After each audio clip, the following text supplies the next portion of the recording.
Good afternoon, good morning. Thank you very much for joining this webinar on the final principles for responsible banking and their framework documents. We've released them this Monday, and today you have the opportunity to speak directly with three of our core group banks, ask your questions, have a discussion. I have with me Julia Spinas from Bradesco in Brazil. She'll be giving you a bit of an introduction, a bit of a recap on why and how the principles were developed. Then I have with me Ginny Yan from ICBC, world's largest bank in China, but Ginny is based in London and she will walk you through the final principles. I have with me Neru Pillay from Landbank in South Africa. You also see him on video. He'll be talking you through the key steps to be implemented by signatories. And then I have Jochen Krippner from Barclays. He'll be showing you the reporting and self-assessment template and how that works in practice. And then we'll go back to Julia from Bradesco, who'll give you some information on next steps. This is really your opportunity to have a direct conversation with the banks that have been leading the development of this. So please do make use of it. You can put your questions either into the questions box, so type them in there and we would read them out for you, or you can raise your hand and we'll unmute you and you can ask your question or make your comment directly. Both is possible. Please feel free to do so at any time. We have a few moments where we will pause to look for questions, but also if we see questions coming in, we'll pause in between. So let's make this as interactive as possible and also, of course, as useful as possible for all of you. With that, I will be handing over to Julia Spinas from Bradesco in Brazil, and she'll be talking about why and how the principles were developed. Julia, over to you. Thank you, Simone. Hi, everyone. Thank you for attending to this webinar about the banking principles.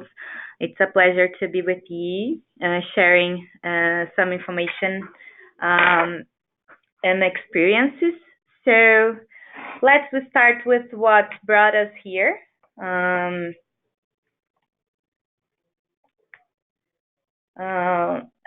In 2017, some banking members of UNEP-FI realized that while investment and insurance industries had developed a specific frameworks to integrate sustainability on the mainstream business, banks were still relying on UNEP-FI's general statement.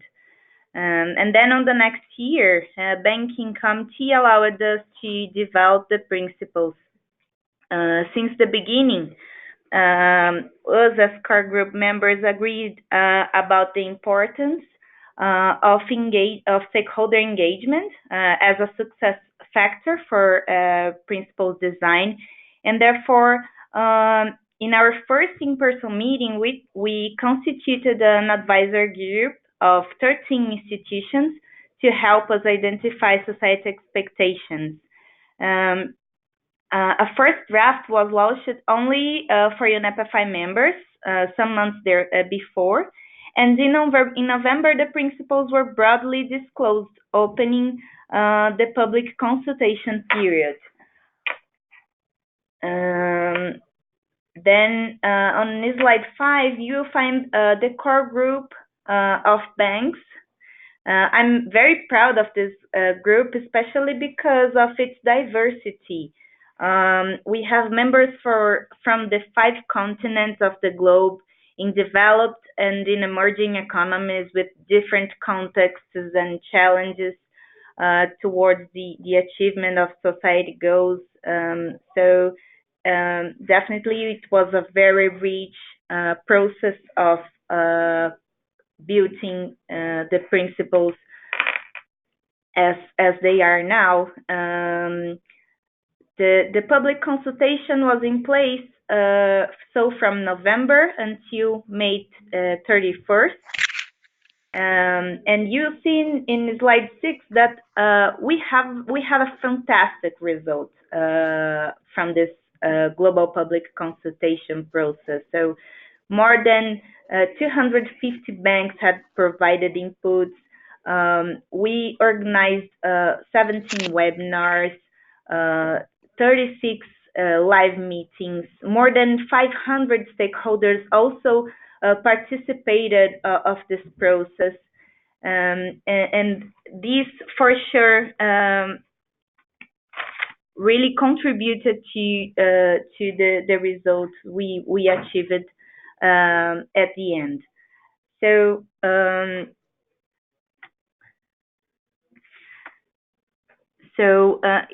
it was definitely a collective effort from all of us.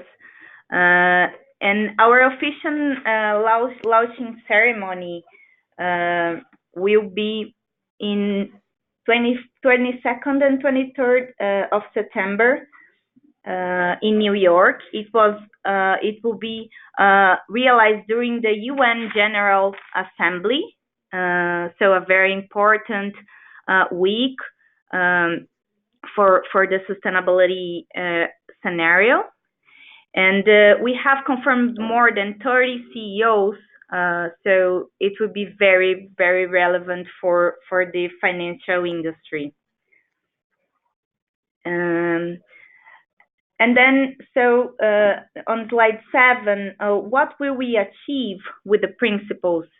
Since the beginning, we were driven by the purpose of enabling banking industry to play a leading role on the achievement of society goals, contributing to an inclusive society that uses natural resources sustainably and supports the fundamental changes in our economies and lifestyle, which necessary to achieve shared prosperity for both current and future generations. So this is a very ambitious purpose and mission and vision, but in our view, also very possible if we really gather efforts from the banking industry towards those objectives.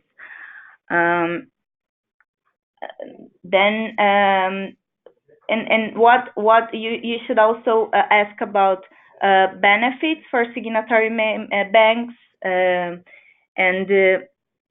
you find that we have in place a comprehensive framework for, in our view, to actively respond to our changing economy, to the challenges that we have in place, and both from a very strategic level until really the transactional levels of our day-to-day business. The principles will also enable banks to seize new business opportunities. In our view, the Sustainable Development Agenda has a lot of opportunities for banks to develop new business models and also better address the risks we have in place. Principles will also straighten our trust, the trust of banking industries and of banking industry and of the signatories, ensuring that we maintain our business relevant for society and aligned with the society goals. And especially, we have gathered a very rich and close network of members that I'm sure will be just straightened after from now to other members. And with this, we will have access to expert knowledge, tools, and resources to really engage with each other and really enhance our capabilities. to deliver a more sustainable development economy. So here are some key features that really differs these banking principles for other initiatives of the sector, and I would like to really highlight the strategic level of this framework. It is really really promoting an alignment of banking business with the sustainable development goals, and also with Paris Agreement frameworks. And it also is oriented by a target setting process, which wants to really guide banks to be ambitious and to follow up the progress of principles implementation. We also have a lot of guidance and requirements of transparency and accountability, and this to really guarantee that signatory banks are committed to it and to deliver a very ambitious and important results. And also, we see it as a global framework with a context-specific application. So we say that it is an ambitious voluntary commitment, but it is also concerned with the implementation from banks from around the world. So we really want to be inclusive and consider the challenges, the local challenges, and the local frameworks as part of it.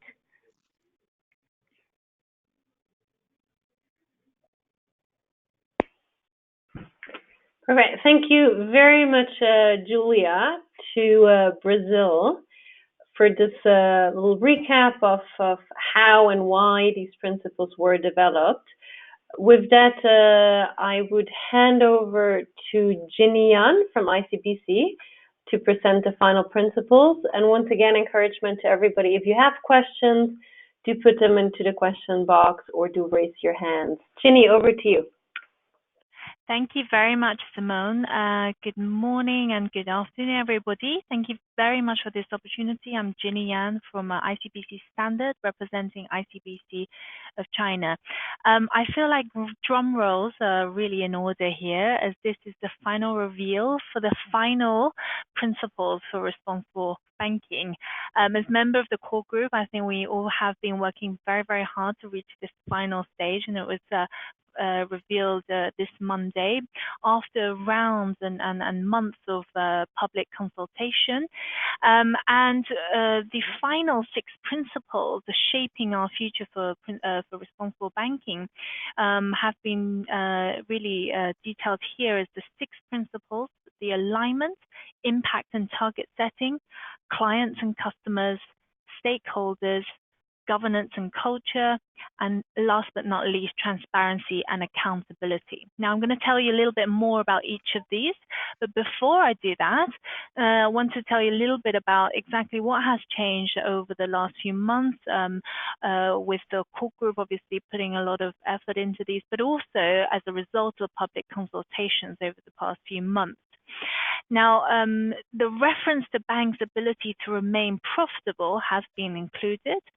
And we have given much more prominence mentioning of a very important topic that a lot of people have brought up, and which is around social and human rights aspects.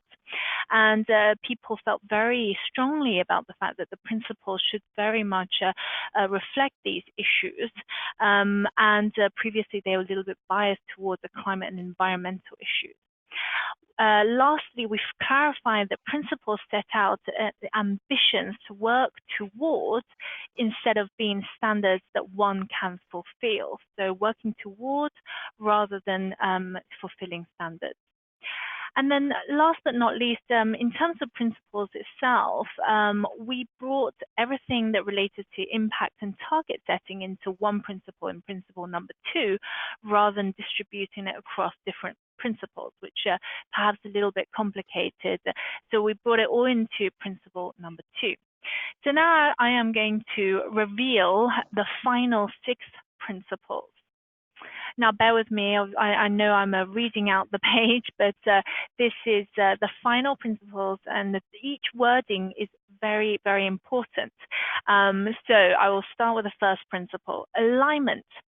We will align our business strategy to be consistent with and contribute to individuals' needs and society's goals, as expressed in the Sustainable Development Goals, the Paris Climate Agreement, and relevant national and regional frameworks. That's principle number 1 on alignment. Number 2, impact and target setting. We will continuously increase our positive impacts while reducing the negative impacts on and managing the risk to people and environment resulting from our activities, products, and services. To this end, we will set and publish targets where we can have the most significant impact. So that's our principle number 2 on impact and target setting. Number 3, on clients and customers. We will work responsibly with our clients and our customers to encourage sustainable practices and enable economic activities that create shared prosperity for current and future generations. Principle number 3 on clients and customers. Number 4, our stakeholders. We will proactively and responsibly consult, engage, and partner with relevant stakeholders to achieve society's goals. That's principle number 4 relating to stakeholders. Number 5, on governance and culture. We will implement our commitment to these principles through effective governance and a culture of responsible banking. Principle number 5, on governance and culture. Last principle, principle number 6, and very important indeed, is on transparency and accountability. We will periodically review our individual and collective implementation of these principles and be transparent about and accountable for our positive and negative impacts and our contribution to society's goals. So that's the final principle number 6. And each of those 6 principles are as important as one another, as we have gathered. But, understanding the details of these principles are also very important. Now, let me pass on maybe to the next speaker to talk about the key steps to be implementing these by signatories. Perfect. Thank you very much, Ginny. I think presented with a solemnity that is worthy of a constitution. We do have a few questions already. So before we go to the next speaker, I'd say let's go into those. And I'll ask all 4 bank representatives to maybe chip in here. First question, very good one. Why did we separate clients and customers from stakeholders? I don't know who wants to come in here, Neru, Jochen, Ginny, Julia.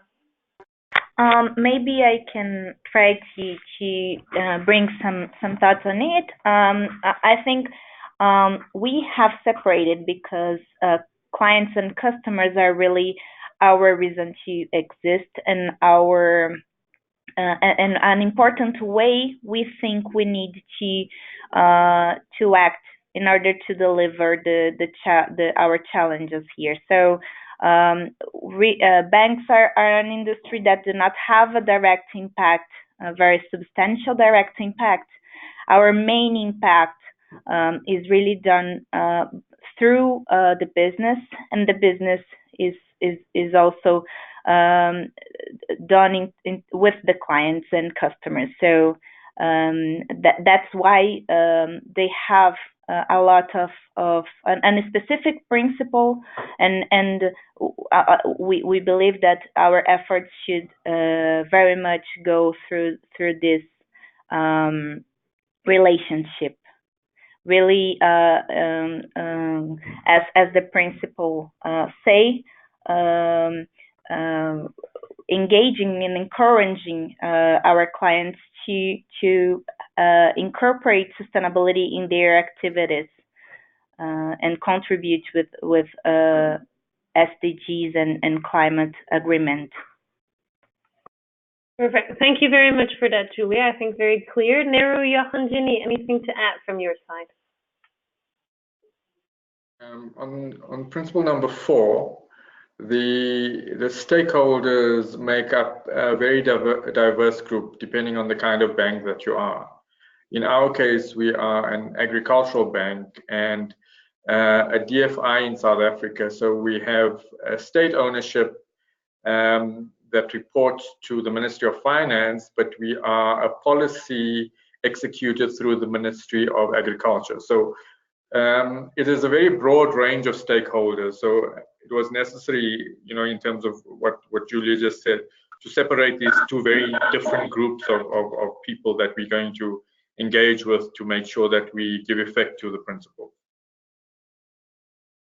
Right. Thank you very much, Neru.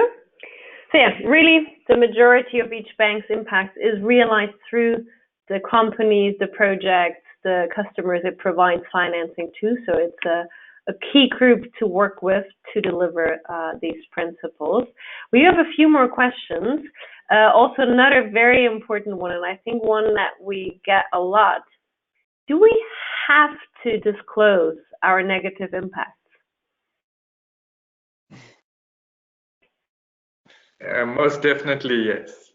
Yeah, but it's not about the disclosure. It's fundamentally about working towards reducing your negative impacts.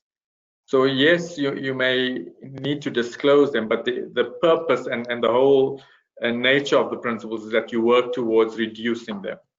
I think that's the fundamental issue. It's not just about I have. In my case, let me tell everybody who's listening, we finance the agricultural sector. Our clients use pesticides and they use fertilizer, and all these things do damage to soil and the natural environment. We have to disclose that, but at the same time, we must work with our clients towards moving away from that to using more organic materials. So that's our aim. That's our objective in this. I think maybe if I can add here. Sorry, Jochen, go ahead, please. I guess I was just going to add, as in, there was clearly a lot of discussion around this point, considering the fact that clearly this is a kind of disclosing negative impacts, particularly something of that can be of particular sensitivity for different organization, depending on the local business environment, political environment. There's so many different considerations there at play. I think to Neru's point, in the first, you can, in terms of how the level of detail you disclose, I think that ultimately we appreciate is a journey. But I think as a starter for 10, if anything, through the principles is an acknowledgement that through our businesses there is positive as well as negative impacts, and it's really kind of to provide a base to say, okay, well, if this is our world and if this is a sphere of impact, then where should we really be focusing,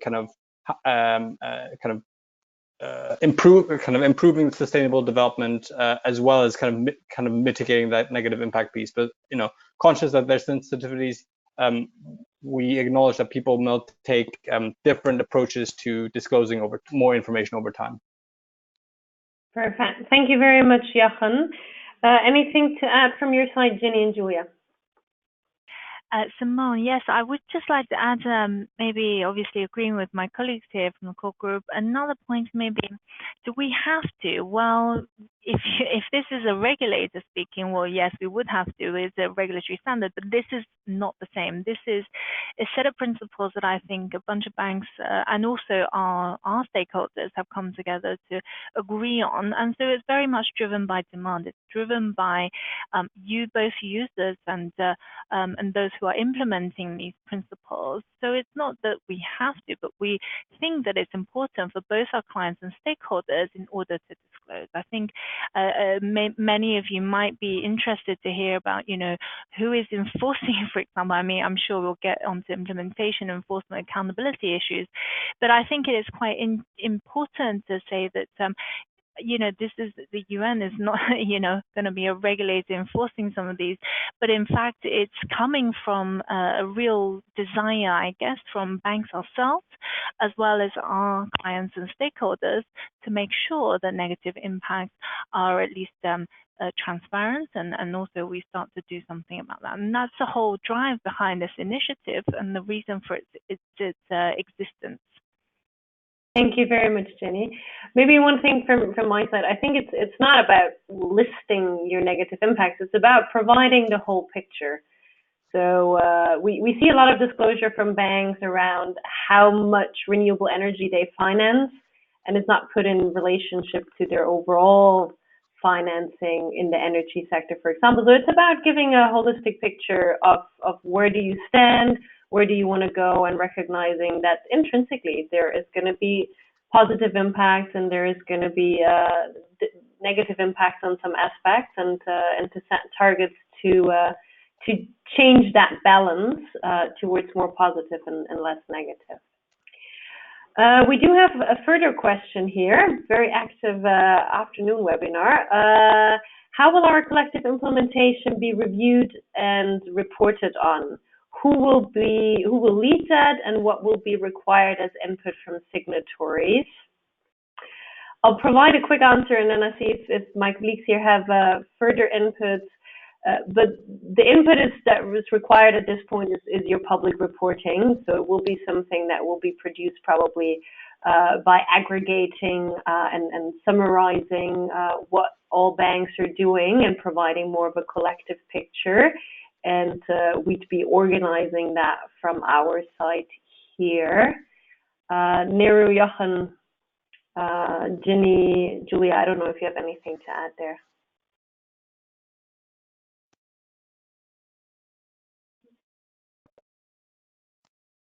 It sounds like not.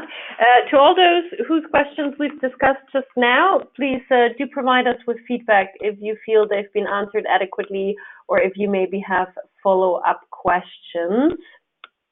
In the meantime, I would say let's go to the practicalities. So we've seen the 6 principles, and I think now it's about, okay, what are the steps you're taking to put them into practice? And for that, I'm handing over to Neru in South Africa. Neru. Okay, thanks, Simone. Thanks, Jenny and Julia. So, as Jenny said, she described the 6 principles. I think they're great. However, the key to the principles is in the implementation thereof. And what we've tried to do in this section is just to highlight the key steps, right? So these are the key elements in terms of implementation.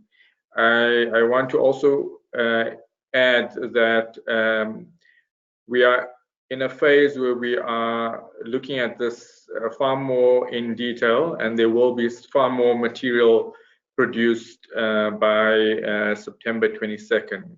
However, these are just sort of key highlights that we want to reflect on in terms of implementation. So what we've done is we've created 3 steps, and these are the sort of the core in terms of the core aspects of the implementation. So in terms of the 3 steps, the first step is about impact. So conducting an impact analysis. The second step, and we'll go into a bit more detail of that in the next slides.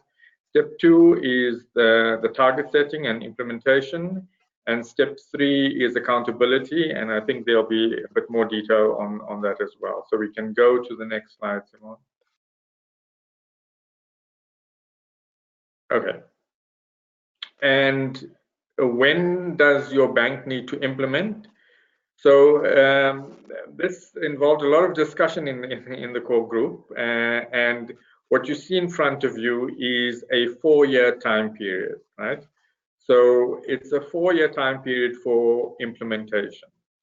So what we're saying is that when your bank becomes a signatory, right, 18 months thereafter, right, from becoming a signatory, your bank publishes its first reporting and self-assessment on the principles for responsible banking, right, and thereafter annually, right, according to your normal reporting cycle, right. In the 4-year period, right, a maximum of 4 years, your bank has fully implemented the required steps regarding impact analysis, target setting and implementation, and accountability as outlined in this document. Okay, we can go to the next slide. Okay, step 1. So what are we talking about when we say impact analysis? So there was a very interesting question that came up amongst the first about the negative impacts. Well, the impact analysis talks directly to both the identification and assessment of your significant positive and negative impacts on society, the environment, and the economy. Then it would require identifying where your bank can realize the greatest positive impacts and reduce significant negative impacts. What you should be taking into account in your impact analysis is it must cover your core business areas. So most banks across the world are highly diversified in terms of their portfolio. You will consider what is your core business area. You'll take into account the following elements: the scale of your bank's activities with regard to specific industries, technologies, and geographies. You will take into account the context, right? That is the most relevant challenges and priorities related to sustainable development in the countries, regions in which your bank operates. And you'll also consider the scale and intensity or salience of social, economic, and environmental impacts identified. And based on this analysis, identify strategic business opportunities to increase positive and decrease negative impacts. So this is the step 1 with respect to impact identification and impact analysis. We can go to the next slide, which follows from step 1. Okay, so now that you've identified the areas where you have the greatest positive impact and areas where you could reduce in terms of the negative impact, the next step then requires the bank to set SMART targets. And these targets must address the significant impacts your bank has identified and work towards achieving them. So what the principles ask of you is that you set and publish ambitious targets, right? A minimum of 2 targets that address at least 2 of your bank's most significant positive and negative impacts. The targets drive alignment with appropriate SDGs, the goals of the Paris Agreement, and relevant national frameworks. As we said earlier, the targets are SMART. They're specific, measurable, achievable, relevant, and time-bound. And obviously, following that, once you've set your targets, is then to implement the targets. So set milestones, define and implement actions to meet the set targets, measure and monitor progress, and put in place governance and oversight structures. So that's step number 2. And step number 3, following on that, is then the accountability part of the impact analysis and target setting. So what the accountability aspect talks to is that your bank, in your bank's existing reporting, describe how your bank is implementing the principles for responsible banking, provide an assured assessment of the progress that your bank is making.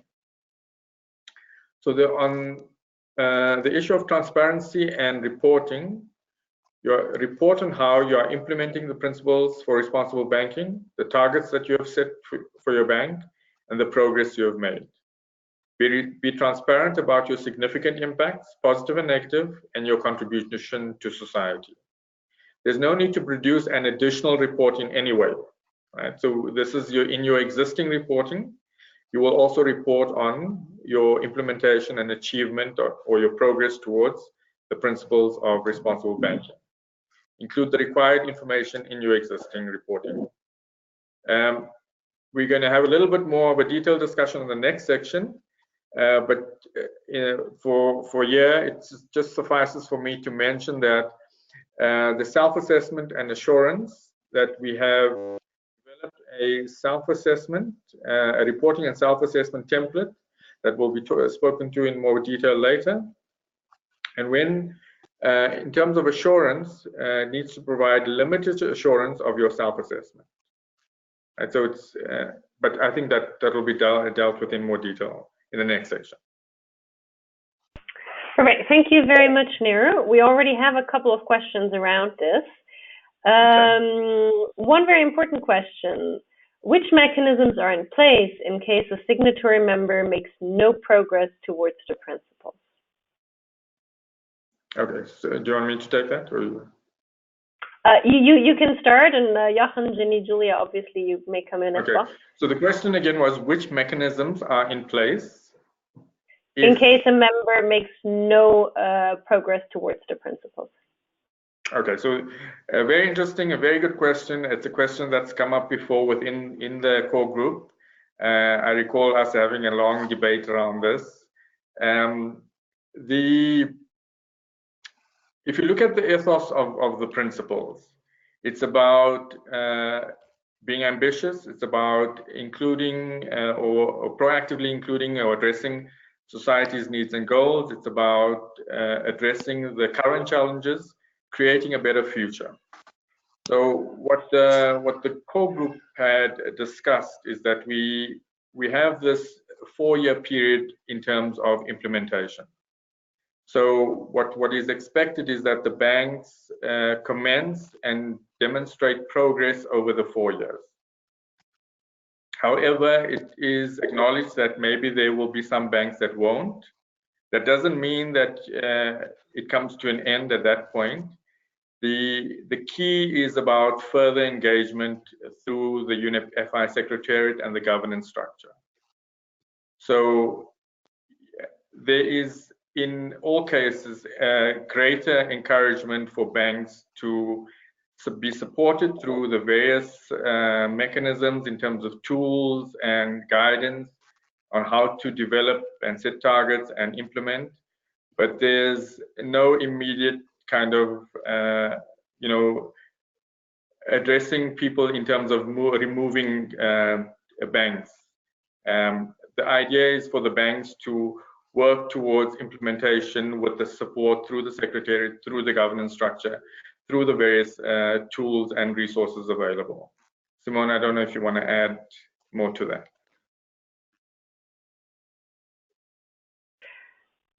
Yes, I mean, I think it is quite correct there that when banks are struggling, the mechanism is very much around providing engagement and guidance. Nevertheless, if we see no progress and no good explanation for that, banks may be removed from the list of signatories. No. But I let Jochen and Ginny and Julia come into the answer here. Also with regards to maybe the rationale behind these mechanisms. Yeah, Simone, maybe if I can add, we've discussed a lot about the listing process, and what we found is that firstly the bank will be asked to justify why it's not having a significant progress, and we'll have the opportunity to explain and to correct the way, and if it persists, then it will be submitted to the decision for the banking committee. So this will be the mechanism for the listing. We know that currently the banking committee do not have may not have members. Not all the members of the banking committee are signatories of PRI, so of PRB. So we'll work on governance structure on the following years to guarantee that we prepare our governance structure properly to conduct this process. We have also agreed that the transparency that UNEP-FI will review the reports of PRB members in order to guarantee that the requirements were taken into consideration by members. Simone, please also contribute if you think I was not complete, please. Absolutely. No, thank you very much, Nero and Julia. I think you both explained it quite well. I mean, maybe to summarize, this is very much an initiative, a friendly initiative, a voluntary initiative amongst peers, and peers who struggle. Peers help other peers who struggle, and if banks are struggling to implement their commitments, there will be engagement and guidance and help and support. Nevertheless, this initiative needs to be credible.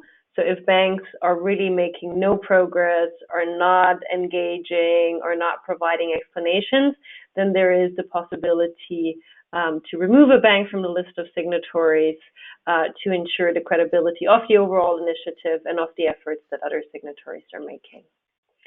I hope that answers the question. Please do let us know if not, or if you have follow-up questions. I will read out one more question, and then I do think we need to move to the next part, and that's around I'm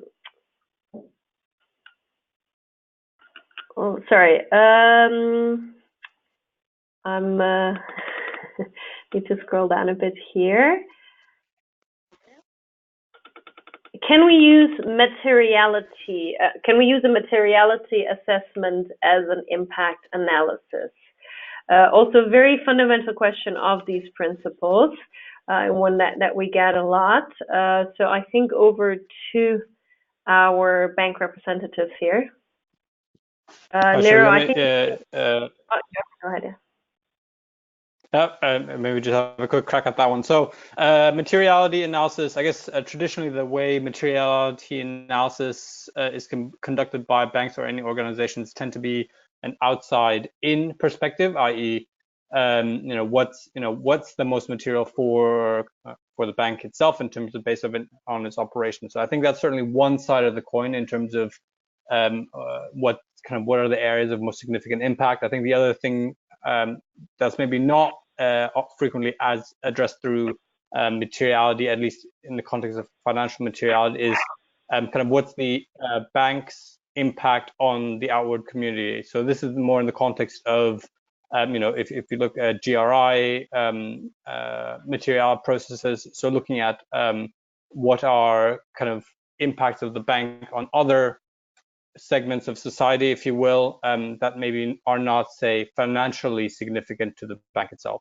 So I think it's if you're talking about materiality processes, yes, I think they can be a contributor, but I suspect that the classic materiality analysis that organizations may carry out for example, from a financial perspective, may only be one side of the coin.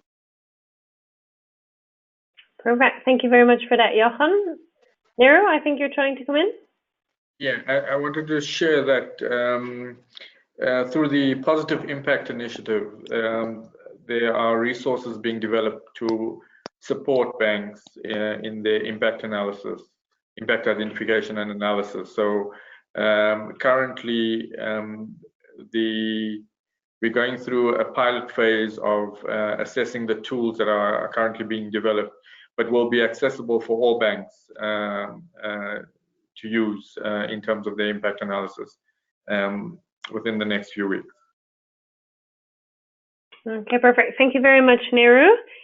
Ginny, Julia, anything to add from your side, or are you happy with your colleagues' answers?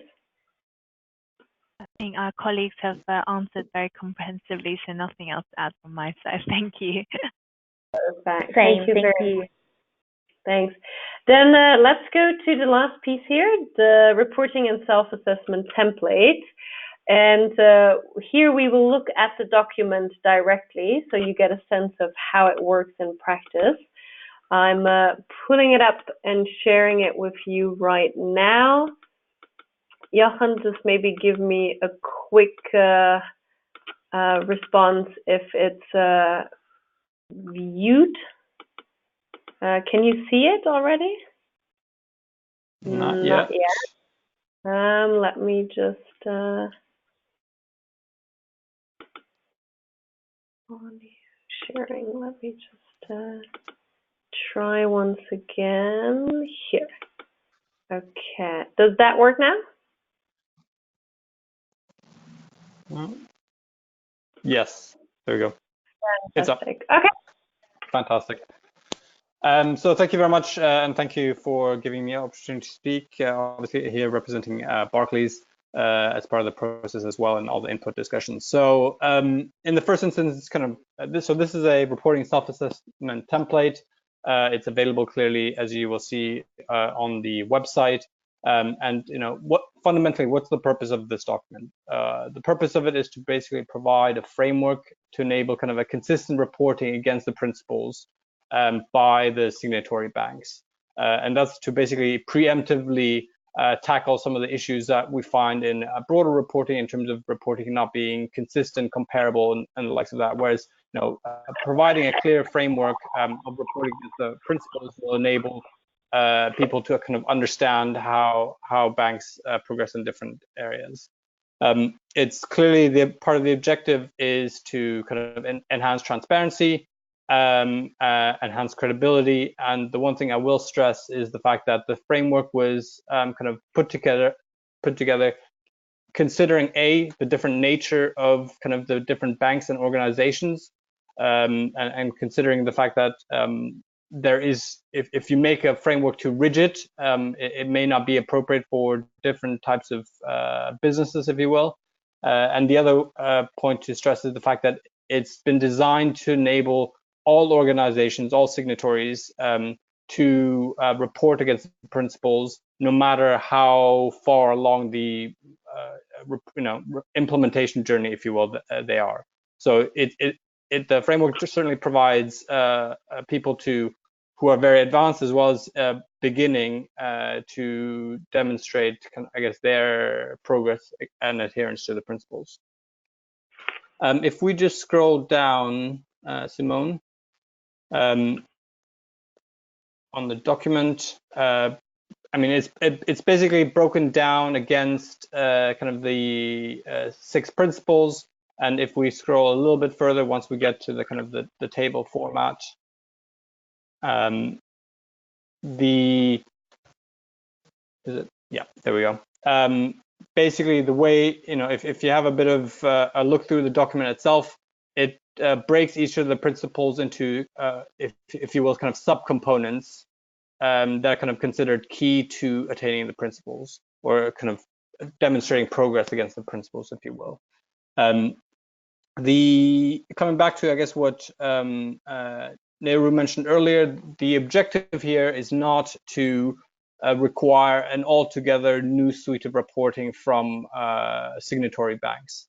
So, because for the most part, your existing reporting, or reporting you would normally do as part of your annual reports or ESG and sustainability reports, should address, for the most part, these areas. And if not, kind of will probably provide you an opportunity to enhance those. So in this format specifically, just kind of as a quick recap, I guess you'll see kind of the principles, you'll see kind of the components of the principles, you'll be requested to provide a high-level summary of how your bank and organization is meeting those kind of components. So that will be the middle column. And finally, there's a third column where you can reference kind of more comprehensive disclosures that you might have in your existing reporting suite or online. So that's kind of the framework which is set up. There was a reference to the fact that there are assurance requirements for this document, and this very much speaks to the objective of ensuring kind of transparency and credibility specifically. There are 3 specific sections in terms of for the principles where I guess it's requested that a kind of limited assurance is provided of those sections. So that's under target setting, governance structure for implementation of the principles, and progress on implementing the principles. And in a nutshell, what we are looking for in that space is seeing that there has been kind of a third-party independent review of the response that you're providing when completing and demonstrating your progress against these principles, to say that yes, actually, for example, the narrative that you're providing to demonstrate kind of your impact analysis kind of is a accurate reflection of what your bank has achieved in that space. I'll probably leave it there. I'm conscious, there may be more questions, and we can probably talk on this at length, but that's probably perhaps the quick snapshot of it. Perfect. Thank you very much for that, Jochen. We do indeed have, I think, a question that is, of course, a bit broader, but nevertheless important. Or it's a comment. I'm concerned that we have too many frameworks in which we need to almost report the same things in different ways. So I think a concern that definitely the core group was very conscious of, because I think, and Jochen, maybe back to you there, the appetite for increasing reporting burden is relatively low. So how will you do this at Barclays? Yeah, so I guess this comes back very much to the piece around looking to, in the first instance, try and address the requirements of the principles through our existing reporting suite. So our AR, our ESG report, our online space, and really just using this template in the first instance almost to kind of signpost and with the kind of middle description, if you will, more simply articulate how we are, the progress we're making to the kind of each individual principle, and how I guess we are satisfied that we are kind of adhering or effectively adhering to them, if that makes sense. So again, the idea behind this was not to create a full new reporting suite. It was very much around using what we already have, but conscious that for the principles, a little bit of signposting probably helps kind of external stakeholders evaluate, your bank's or your organization's adherence to the principles themselves. Okay, thanks very much, Jochen. Perspectives here from Julia, Nero, and Ginny, how you will be using this in combination with your existing reporting to make sure you do this in a way that doesn't increase your burden too much. Thank you, Simone. I think in our case, we are already planning to introduce information along our integrated report. We also use the traditional frameworks for sustainability reporting, for ESG reporting, and we are going to summarize it on a table at the end of the report for easy reference for stakeholders to really identify along the report where are the information, where are the PRB information properly disclosed. So we are not definitely putting a new report in place. We will just integrate information in the existing report. Yeah, fantastic. Ginny, anything to add from your side? Yeah, I mean, very similar from my side. I mean, I guess one point to stress, which we have stressed many a times when we're doing the public consultation as well, is the fact that a lot of banks will be on different stages of the overall, implementation, and even on, the whole idea of, I guess, disclosure. But the point is not where you are in the process, but the point is to obviously, go forward and be more ambitious about what we are trying to achieve. And I guess the point about being as part of these principles is that you can see from your peers what we are each other, what others within your, with a similar stage of, process as yourself is doing. So I think these case studies will be useful guidance. From ICBC's perspective, I think for China, very uniquely, I think we are the only Chinese bank so far. But the fact that we are the world's largest bank, as you said, Simone, by asset value, means that there's a lot of dedication from ICBC's perspective to ensure that existing, reporting and disclosure, etc., is in accordance definitely with these set of principles. But in fact, in China's case, our own regulator and central bank have enforced a lot of disclosure rules, but perhaps, we still need to work with integration of principles to ensure that these also conform to some international standards. I know that for many banks, particularly in emerging economies, perhaps are not used to some of these other frameworks. However, I think this is a real development to try and have some consensus, I think, globally. And this is why there's such a diverse, as Julia says, there's such a diverse number of banks among this. And it's probably first of its sort. I know most people know about, for example, the Equator Principles, etc. The EU know about the EU standards, but these are kind of more regional and probably set up by a selective set of banks who are quite advanced in the stage already, or maybe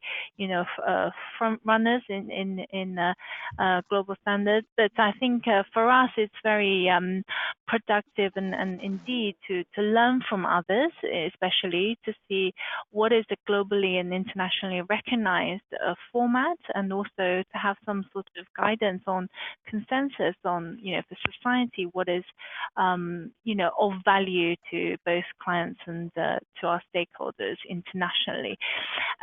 For us, as Chinese banks also start to internationalize, it's not only the domestic stakeholders that we do have to conform to and make sure that they are happy, but also international ones. So I think, just to summarize, my point is that, I guess the question is about, how do we ensure that whatever additional workload is both simplified, but also is relevant to the specific case, because different banks will have different existing formats of disclosure and reporting. So the point is to both, try to integrate existing reporting standards, but also maybe learn from others on how others, peers that are at a similar stage of, in this whole process are doing, and how maybe internationally, regionally, others are doing as well. So that's my hopefully quick input into that question. Perfect. Thank you very much for that, Ginny.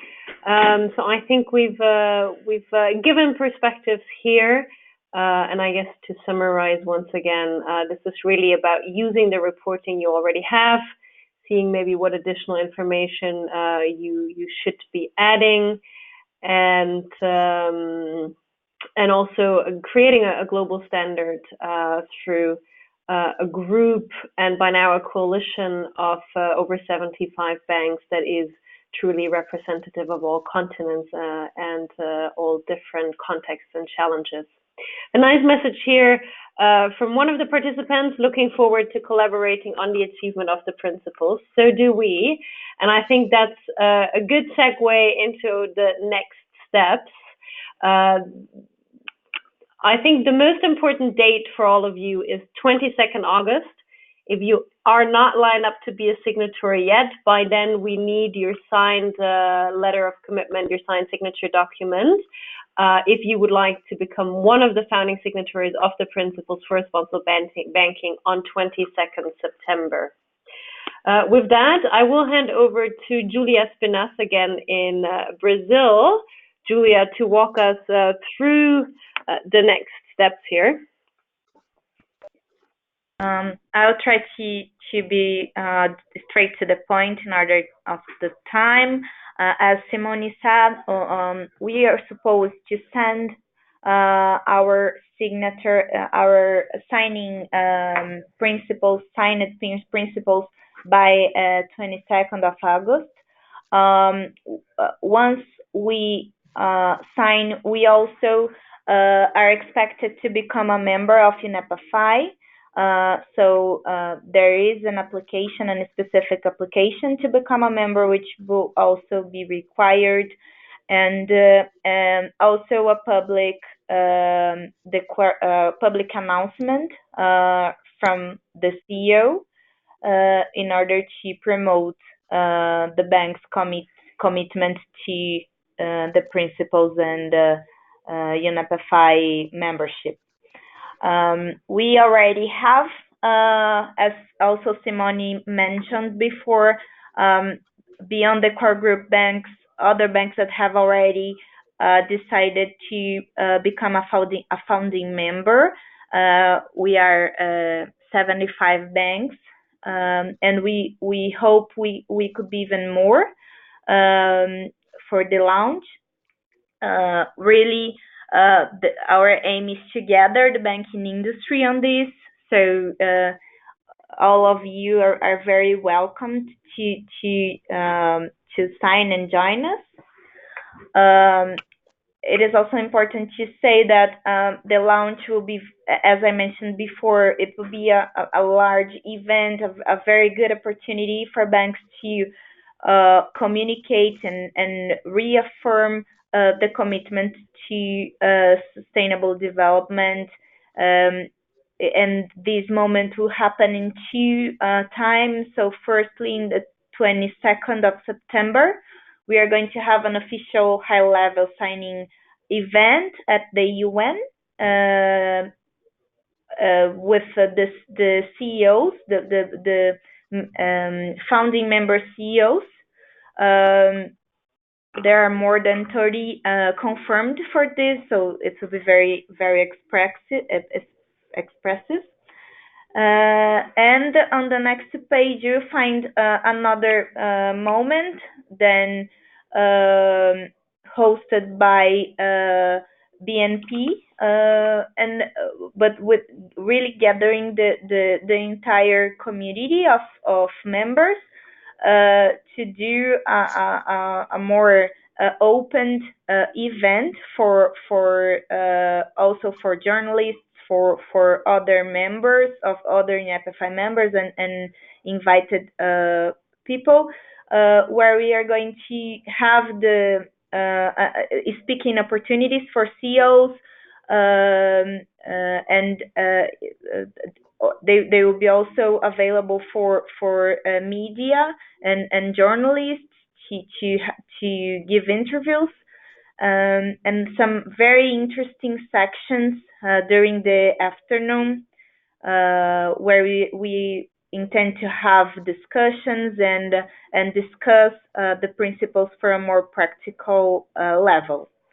Registrations are opened for this moment, as it is described in the slide, and you all are also very welcome to join us in New York in September. Simone, I think that's it. Please see if you want to emphasize or add anything, and thank you very much. Thanks very much, Julia. I think once again emphasizing there are only a few weeks left to become one of the founding signatories of the Principles for Responsible Banking. So please do get the process started. Let us know if we can help in any way. Reach out. We're very happy to do calls, provide any materials, answer questions, put you in touch with your peer banks. But time is of the essence now. And with that, let me thank very much our colleagues from Landbank, Nero Pillay, from Barclays, Jochen Krippner, from ICBC, Ginian, and from Bradesco, Julia Spinas, for sharing their experience and knowledge today and presenting to you. And let me thank all of you for participating in this webinar. We look forward to following up with you one-on-one. Thank you very much, everybody, and have a good evening or day, respectively, depending on where you are. Bye-bye. All right, thank you. Thank you. Thank you, Simone.